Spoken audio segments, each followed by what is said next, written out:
Thames Water says this is the best year ever for the number of salmon returning upstream from the sea back into the river to breed. At a weir near Molesey Lock, they've built a trap where they stop, tag, weigh and measure the salmon as they swim back to their spawning ground. They also take a scrape off a skin scale which will tell them how old the fish is. It's then free to carry on swimming.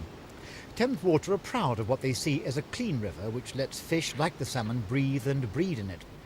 But the conservation pressure group Greenpeace argue that the Thames was dirty, is cleaner, but is now getting dirtier again, and Thames Water is conning the public. I think that it's a pure public relations exercise. They spend considerable sums of money each year on putting salmon back into the Thames. They don't actually breed there.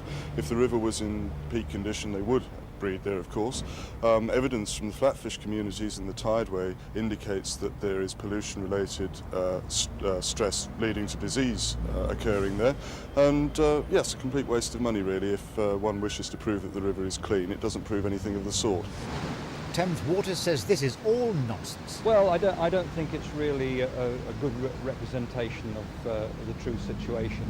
Of course, we are always reviewing the kinds of standards which should be used in the tideway and very anxious to get the right standards.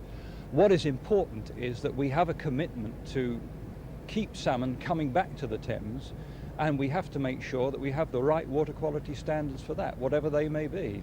But you have been taken to court recently, haven't you, by a number of bodies. The Anglers Association sued you very successfully 6 times for dirty water and pollution.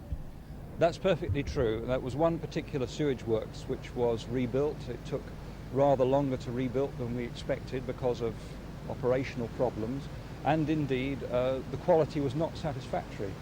And as for salmon not breeding more widely, Thames Water says it's still difficult for the fish to climb all the weirs to get back to their home. They're helping by building special passes to make it easier for salmon to swim up weirs, which they often find too difficult to climb, weirs which often exhaust the fish and kill them. It's this, says the authority, which inhibits breeding, not sewage in the water. And that's why they intend to have salmon passes built into every weir within the next 10 years. Christopher Rainbow for Thames News.